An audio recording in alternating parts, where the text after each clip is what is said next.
Hello student, आप सभी लोगों का महादेव जी के क्लास में स्वागत करता हूं। आज हम आपको पढ़ाने वाले हैं लाहौर षड्यंत्र केस के बारे में बताने जा रहा हूं। जी हां, क्या लाहौर षड्यंत्र केस के बारे में हम बताने जा रहे हैं। चलिए आइए थोड़ा सा देख लेते हैं, पॉइंट नोट कर लेते हैं। लाहौर षड्यंत्र केस,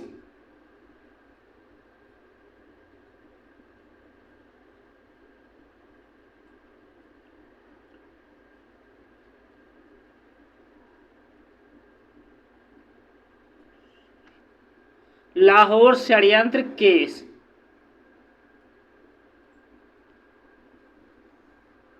ठीक है, किसके बारे में बताया जा रहे हैं? जी हाँ, लाहौर षड्यंत्र केस के बारे में हम आपको बताने जा रहा हूं। चलिए आइए थोड़ा सा इस पे हम चर्चा कर लेते हैं कि लाहौर षड्यंत्र केस क्या था। इसके बारे में हम थोड़ा सा जिक्र करने जा रहे हैं। देखिए, लाहौर षड्यंत्र केस वही केस था जब सैंडर्स की हत्या और विधानसभा बम कांड, ये दोनों घटनाएं इसके पीछे का इतिहास बताती हैं। ठीक है, कौन कौन सी? सैंडर्स हत्याकांड और विधानसभा बम कांड।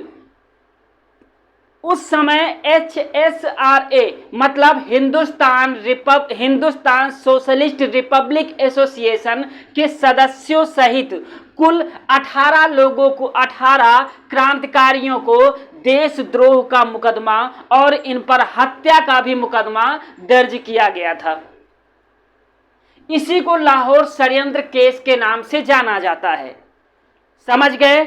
नहीं समझे तो फिर से एक बार समझ लीजिए कि सैंडर्स की हत्या और विधानसभा बम कांड, इन दोनों घटनाओं को मिला करके हिंदुस्तान सोशलिस्ट रिपब्लिक एसोसिएशन के कुछ सदस्य और मिला करके कुल 18 सदस्यों पर देशद्रोह और हत्या का मुकदमा दर्ज किया गया था। उसी को लाहौर षड्यंत्र केस के नाम से जाना जाता है। लाहौर षड्यंत्र केस के भगत सिंह ट्रायल के नाम से भी जाना जाता है। लाहौर षड्यंत्र केस को किसके नाम से जाना जाता है? भगत सिंह ट्रायल केस के नाम से भी इसको जाना जाता है। टोटल 18 क्रांतिकारियों पर लाहौर षड्यंत्र केस का मुकदमा चलाया गया था। लेकिन जब इन्हें जेल में 18 क्रांतिकारियों को डाला गया तो इनके साथ साधारण कैदी जैसा व्यवहार किया जाने लगा। तब क्रांतिकारियों ने क्या किया कि भूख हड़ताल शुरू कर दिया, क्योंकि जब इन कैदियों के साथ और साधारण कैदियों के साथ सामान्य व्यवहार किया जा रहा था, तभी इन 18 क्रांतिकारियों ने भूख हड़ताल शुरू कर दिया गया। और भूख हड़ताल में एक प्रमुख क्रांतिकारी थे जिनका नाम था जतिन दास। जतिन दास लगातार 64 दिन के भूख हड़ताल की वजह से ये क्रांतिकारी शहीद हो गए। क्या नाम था इनका? जतिन दास नाम था। जतिन दास लगातार 64 दिन के भूख हड़ताल के बाद ये शहीद हो गए। ठीक है, लाहौर षड्यंत्र केस के तहत ही 1930 को, कब? 1930 को भगत सिंह, सुखदेव और राजगुरु, इस केस के तहत ही इनको फांसी की सजा सुनाई गई थी। और 23 मार्च 1931 को इन तीनों क्रांतिकारियों को फांसी की सजा दे दी गई, मतलब फांसी पे लटका दिया गया था। सुखदेव, राजगुरु और भगत सिंह, तीनों लोगों को लाहौर षड्यंत्र केस के तहत ही फांसी दी गई थी। ये तो था लाहौर षड्यंत्र केस के कुछ महत्वपूर्ण फैक्ट थे। अब आइए चलिए नोट कर लेते हैं कि लाहौर षड्यंत्र केस के तहत कौन कौन से पॉइंट आपके एग्जाम के बेस से इम्पॉर्टेंट है, तो हम उसके बारे में थोड़ा सा आपको नोट करा देते हैं। चलिए आइए, ये घटना कब घटी थी? लाहौर षड्यंत्र केस की घटना तो 1929 को। चलिए पहले घटना के बारे में नोट करते हैं। क्या है घटना?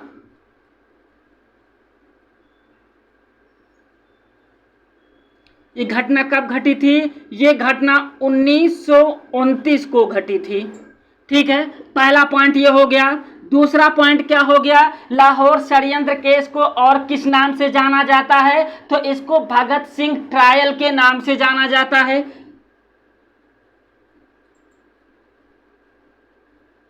किस नाम से और जाना जाता है, और जाना जाता है,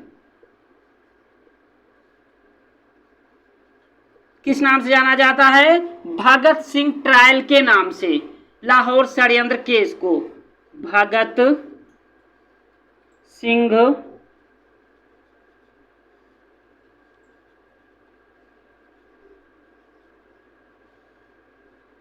भगत सिंह ट्रायल के नाम से भी लाहौर षड्यंत्र केस को जाना जाता है। अगला पॉइंट क्या आएगा, यहीं पे नोट कर लेते हैं कि भूख हड़ताल से किस क्रांतिकारी की मृत्यु हुई थी, इसके बारे में यहां पर भी नोट कर लेते हैं। भूख हड़ताल से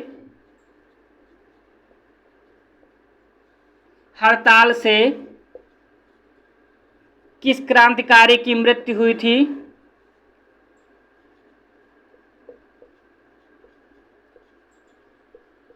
किस क्रांतिकारी की मृत्यु हुई,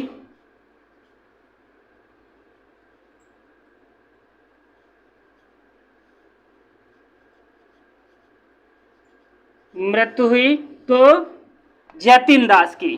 किसकी, जतिन दास की।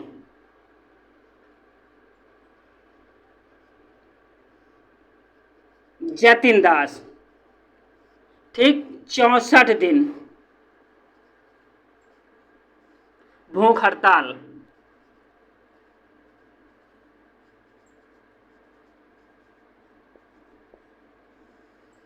चौसठ दिन भूख हड़ताल के बाद जतिन दास की भूख की वजह से मृत्यु हो गई थी। अब हम बात कर लेते हैं फांसी किसको किसको लाहौर षड्यंत्र केस के तहत दिया गया था। ठीक है,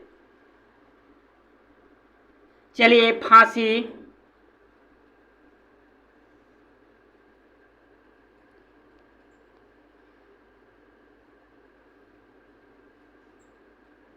तेईस मार्च 1931, ठीक। किसको किसको फांसी दी गई थी, भगत सिंह,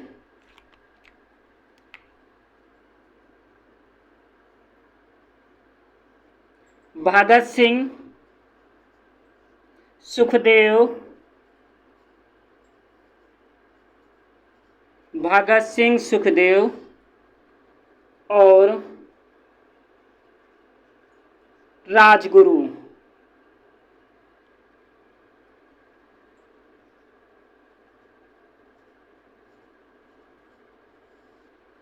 भगत सिंह, सुखदेव और राजगुरु को लाहौर षड्यंत्र केस के तहत 23 मार्च 1931 को फांसी दी गई थी। चलिए आइए कुछ महत्वपूर्ण और फैक्ट लिख लेते हैं जो आपके एग्जाम के बेस से इंपॉर्टेंट है। चलिए आइए देखते हैं। चलिए क्या पॉइंट है, सैंडर्स हत्याकांड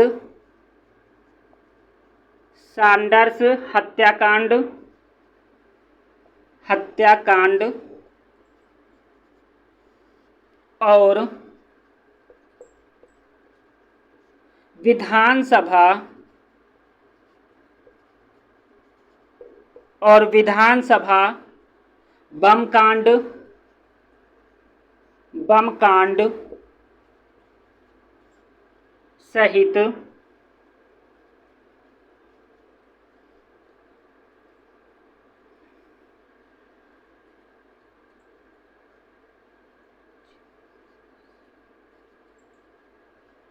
हिंदुस्तान सोशलिस्ट रिपब्लिक एसोसिएशन के कुल 18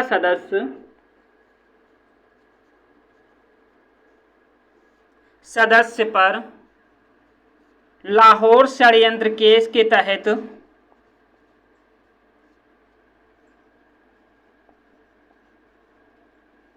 लाहौर षड्यंत्र केस के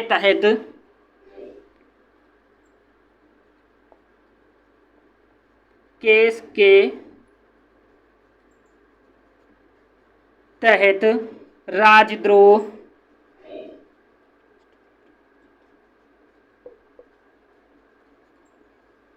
राष्ट्रद्रोह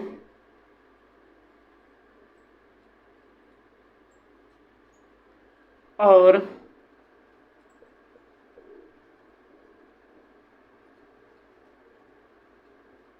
हत्या सहित मुकदमा चलाया गया।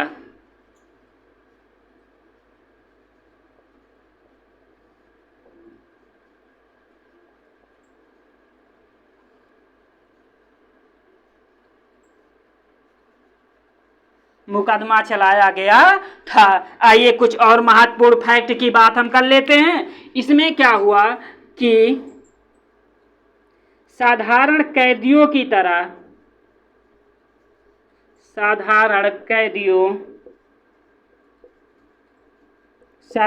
कैदियों की तरह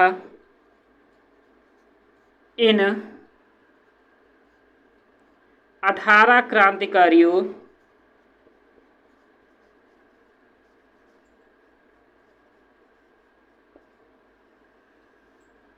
के साथ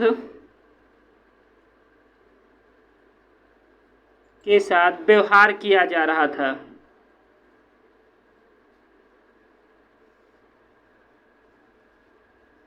व्यवहार किया जा रहा था।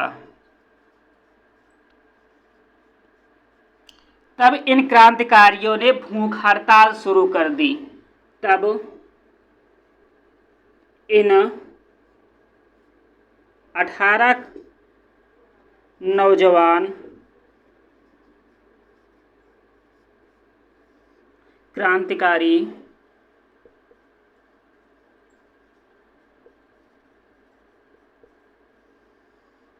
ने भूख हड़ताल की, जिसमें 64 दिन के बाद जतिन दास की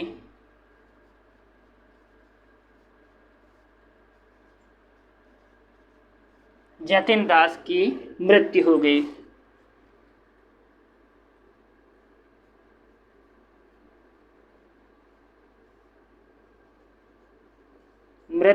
गई। ठीक है, चलिए आइए अगला पॉइंट क्या कह रहा है लाहौर षड्यंत्र केस के तहत, उसे भी हम नोट कर लेते हैं। अगला पॉइंट क्या है, लाहौर षड्यंत्र केस के ही तहत 1930 में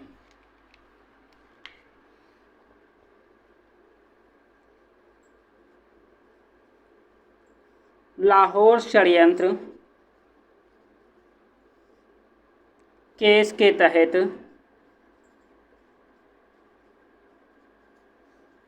केस के तहत 1930 को भगत सिंह,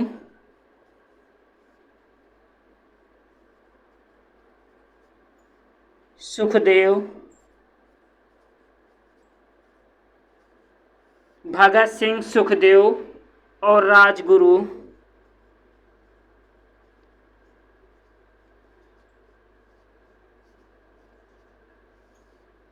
को फांसी की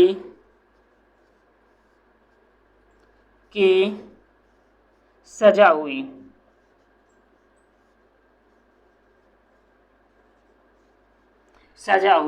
और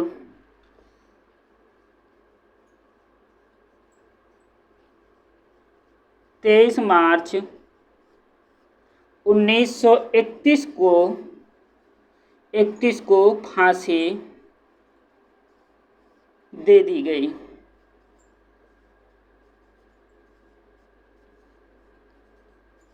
दे दी गई। ठीक है, लाहौर षड्यंत्र केस के तहत आपके एग्जाम के बेस से इतना ही इंपॉर्टेंट है। अब बात कर लेते हैं कि इसमें आपके एग्जाम के बेस से किस तरीके से क्वेश्चन बनेंगे, इसके बारे में हम थोड़ा सा जिक्र कर लेते हैं। पहला क्वेश्चन आपका ये बनेगा कि लाहौर षड्यंत्र केस की घटना कब घटित हुई। तो लाहौर षड्यंत्र केस की घटना 1929 को घटित हुई। लाहौर षड्यंत्र केस के तहत किस क्रांतिकारी की 64 दिन के बाद भूख हड़ताल की वजह से उसकी मृत्यु हो गई थी। तो जतिन दास की भूख हड़ताल की वजह से 64 दिन बाद उसकी मृत्यु हो गई थी। लाहौर षड्यंत्र केस के तहत किन किन को फांसी दी गई थी। लाहौर षड्यंत्र केस के तहत भगत सिंह, सुखदेव और राजगुरु को फांसी की सजा दी गई थी। कब? हाँ, अब बात आती है कि भगत सिंह, सुखदेव और राजगुरु को फांसी कब दी गई थी। ये क्वेश्चन इंपॉर्टेंट है। तो 23 मार्च 1931 को भगत सिंह, सुखदेव और राजगुरु को फांसी दी गई थी। ये तो थे आपके एग्जाम के बेस से। इसमें 3 फैक्ट इंपॉर्टेंट है। पहला फैक्ट, लाहौर षड्यंत्र केस के तहत किस क्रांतिकारी की मृत्यु भूख हड़ताल से हुई थी। तो जतिन दास की मृत्यु भूख हड़ताल से हुई थी। दूसरा, लाहौर षड्यंत्र केस के तहत किन किन को फांसी दी गई थी। तो भगत सिंह, सुखदेव और राजगुरु को फांसी दी गई थी। अब बात करते हैं भगत सिंह, सुखदेव, राजगुरु को फांसी कब दी गई थी। तो 23 मार्च 1931 को भगत सिंह, सुखदेव और राजगुरु को फांसी दी गई थी।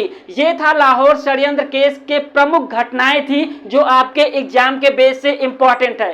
कभी कभी पूछ लिया जाता है कि किसी किसी किताबों में जतिन दास की मृत्यु कहीं कहीं 63 लिखा होता है कि 63 दिन के बाद भूख हड़ताल की वजह से जतिन दास की मृत्यु हुई थी, और किसी किसी किताब में 64 दिन लिखा होता है। तो कंफ्यूज मत होइएगा, दोनों में से एक, अगर दोनों ऑप्शन में आपके है तो आप 64 दिन जरूर 64 दिन मारिएगा, क्योंकि ये परफेक्ट माना जाता है। ठीक है, लाहौर षड्यंत्र केस के तहत आपके एग्जाम के बेस से इतने फैक्ट इंपॉर्टेंट है, आप लोग नोट कर लीजिएगा। इससे ज्यादा क्वेश्चन नहीं पूछा जाएगा। ठीक है, चलिए मिटा दिया जाए, आगे बढ़ा जाए। ओके, ठीक है, मिटा देते हैं। ठीक है,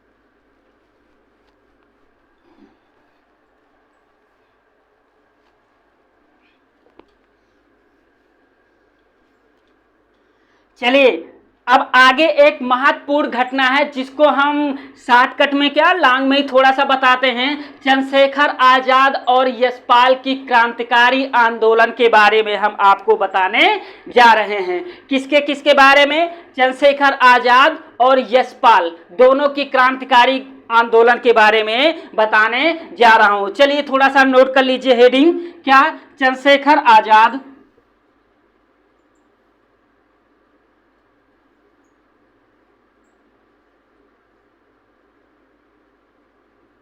चंद्रशेखर आजाद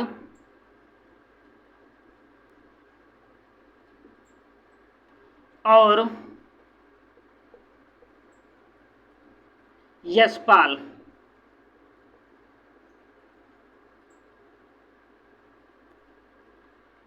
के क्रांतिकारी आंदोलन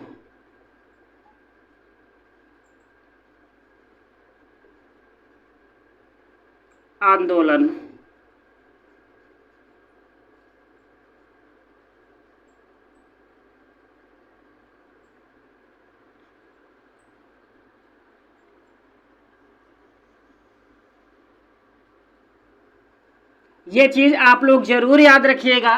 ठीक, चंद्रशेखर आजाद और यशपाल की क्रांतिकारी आंदोलन के बारे में चलिए थोड़ा सा इसके बारे में सुन लीजिए। ठीक है, देखिए चंद्रशेखर आजाद और यशपाल दोनों की क्रांतिकारी गतिविधियों के बारे में चर्चा करने जा रहा हूं। देखो, जो चंद्रशेखर आजाद थे, ये काकोरी कांड और लाहौर षड्यंत्र कांड दोनों जगह से इन्हें फरार घोषित कर दिया गया।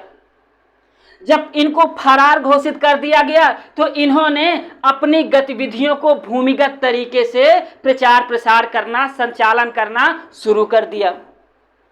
चंद्रशेखर आजाद यशपाल से मिलकर के भगत सिंह को जेल से मुक्त कराने की एक योजना बनाने लगे, लेकिन इनकी योजना सफल नहीं हो पाई और भगत सिंह को इन लोग जेल से छुड़ा नहीं पाए। भगत सिंह के बाद चंद्रशेखर आजाद ने यह सोचा कि अब पंजाब की क्रांतिकारी गतिविधियों की जो जिम्मेदारी है यशपाल और भगवती चरण बोहरा को सौंप देना चाहिए।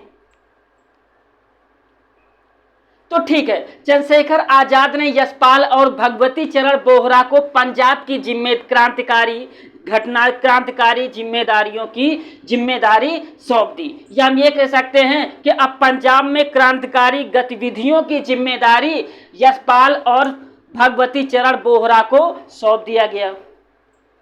कुछ समय बाद चंद्रशेखर आजाद और यशपाल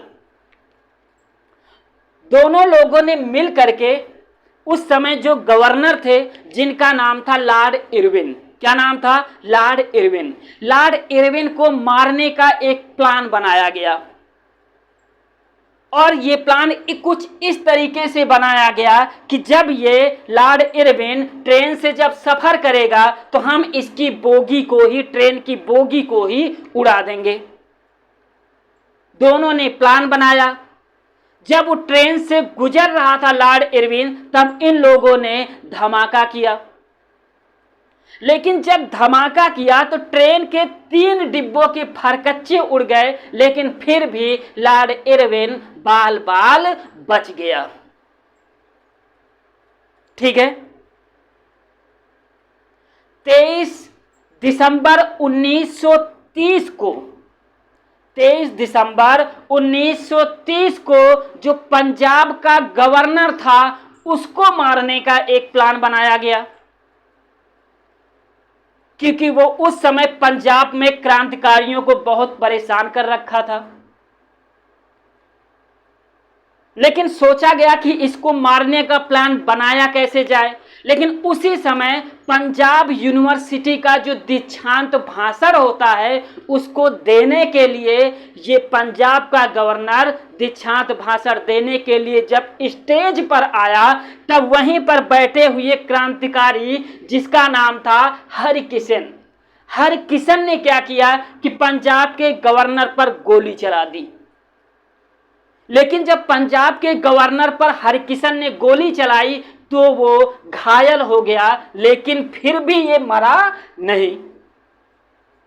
हरकिशन को गिरफ्तार कर लिया जाता है और 9 जून 1931 को हरकिशन को फांसी पर लटका दिया जाता है। समझ गए? ये घटना भी असफल हो गई।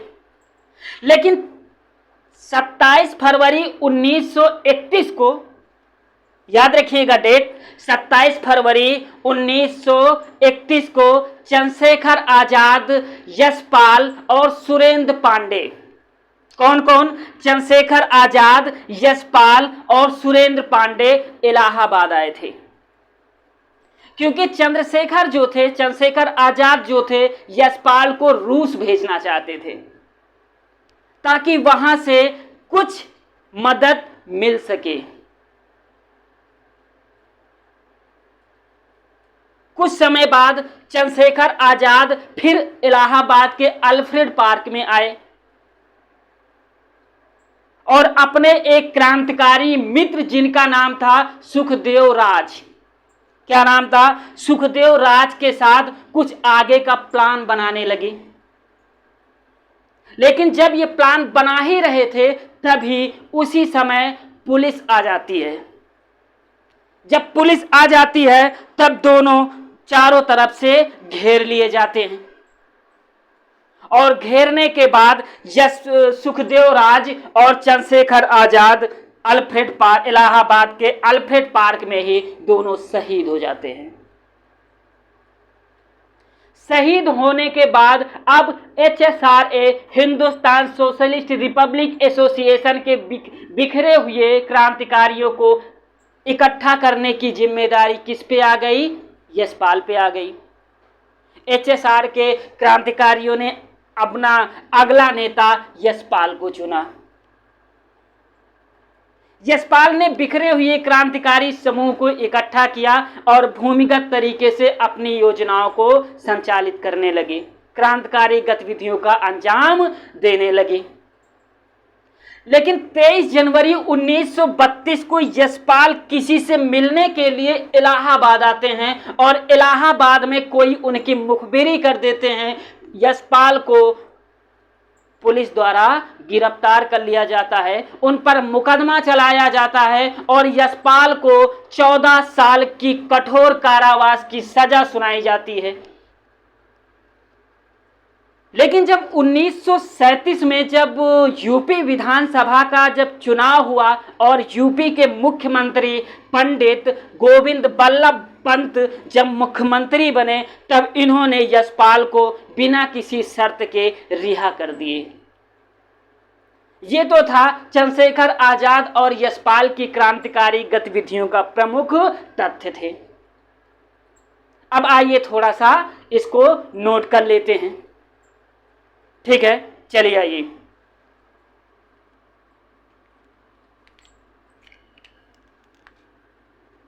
पहला पॉइंट क्या है?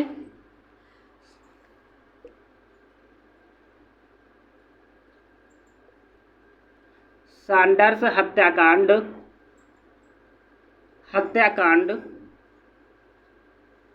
और लाहौर षड्यंत्र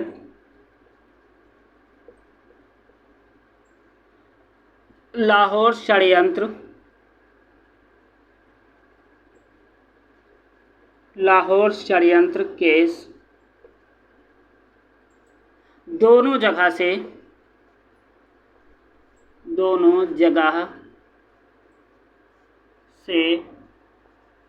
चंद्रशेखर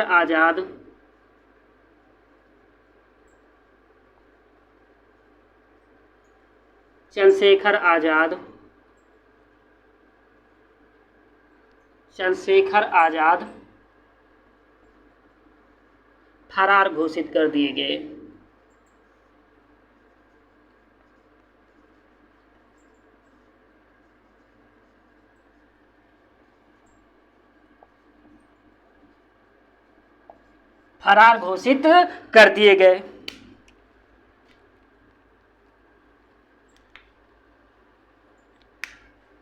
और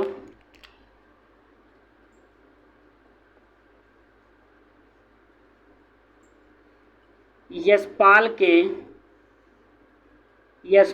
के साथ मिलकर भगत सिंह को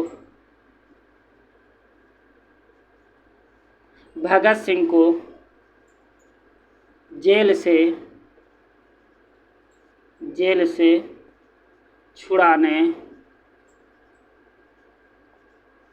छुड़ाने का प्लान बनाया जो सफल ना हो सका।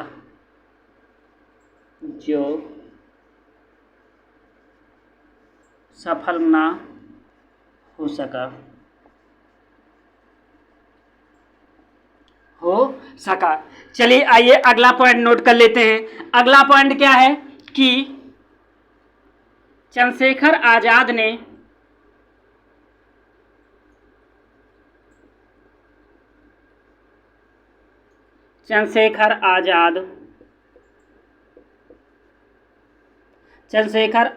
ने अब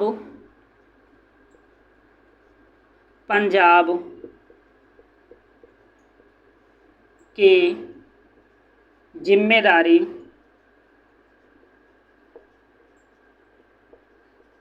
की जिम्मेदारी यशपाल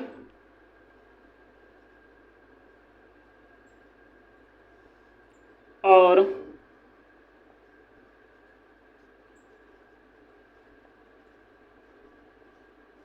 भगवती चरण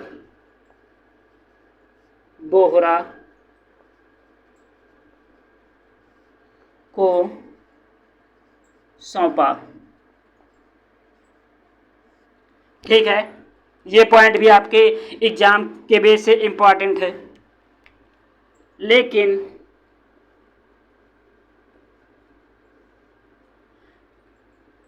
चंद्रशेखर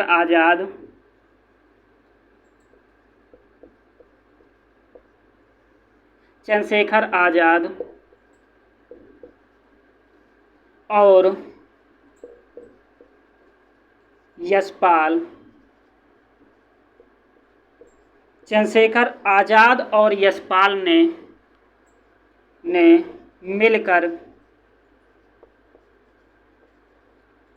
मिलकर ठीक है, गवर्नर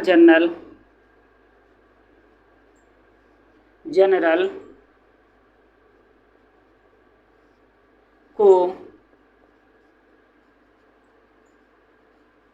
ट्रेन में ही मारने का प्लान बनाया।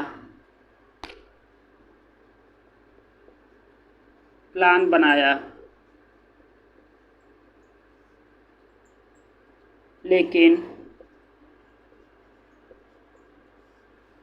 लॉर्ड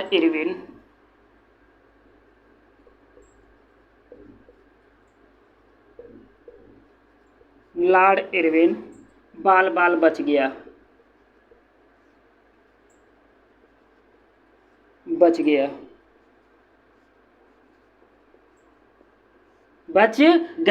चलिए आइए, अगला पॉइंट भी आपके एग्जाम के बेस से इंपॉर्टेंट है। वो कौन सा पॉइंट है कि 23 दिसंबर 1930 को 23 दिसंबर 1923 को 23 दिसंबर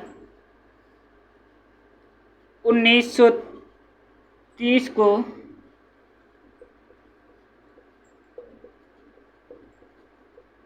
पंजाब के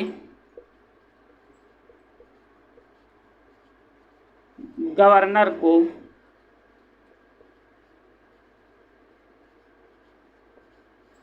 मारने का प्लान बनाया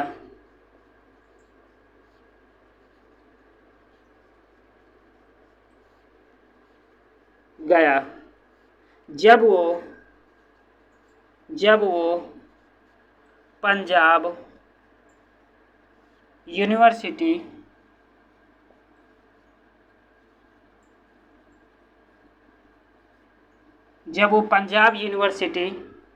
के दीक्षांत भाषण देने के लिए आया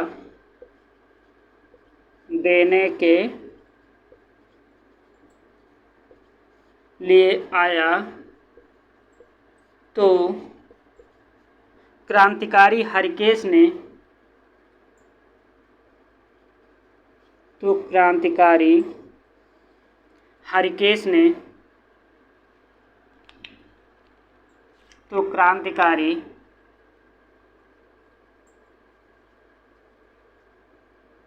हरकेश ने इस पर गोली चला दी।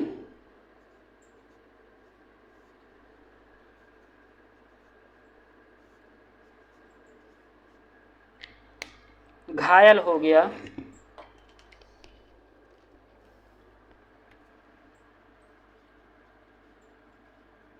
घायल हुआ लेकिन मरा नहीं,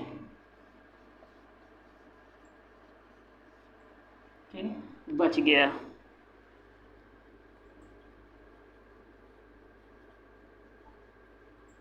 और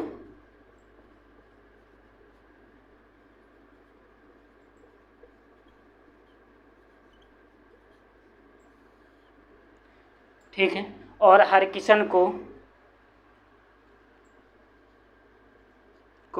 9 जून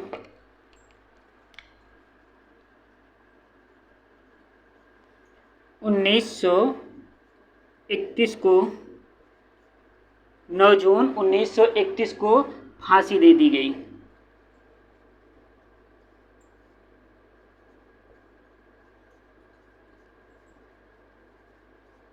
फांसी दे दी गई। चलिए आइए अगला पॉइंट देख लेते हैं जो आपके एग्जाम के बेस से इंपॉर्टेंट है। 27 फरवरी 1931 को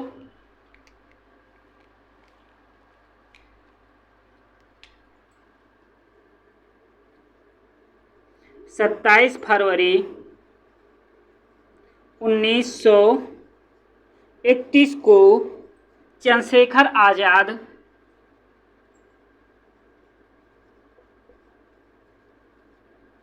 चंद्रशेखर आजाद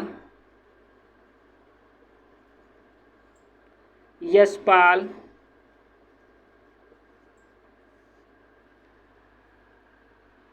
और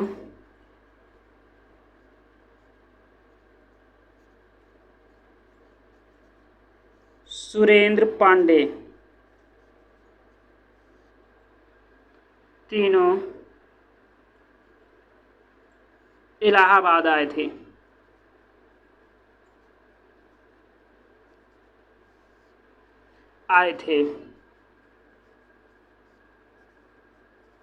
चंद्रशेखर आजाद यशपाल को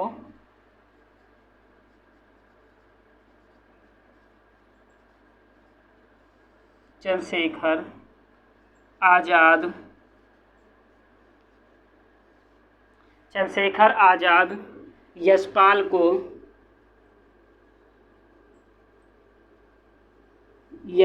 को रूस भेजना चाह रहे थे।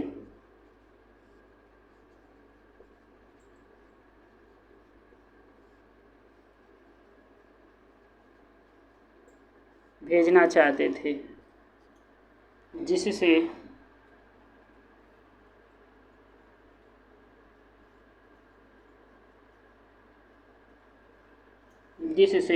कुछ मदद मिल सके।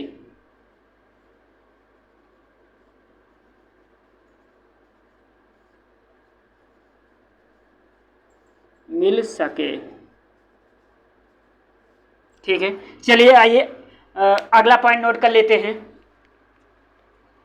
कुछ समय बाद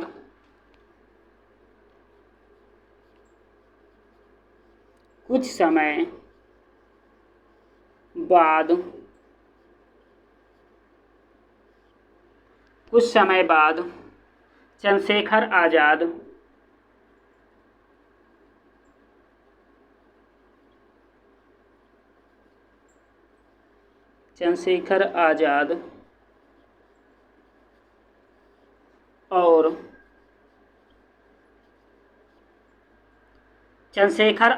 और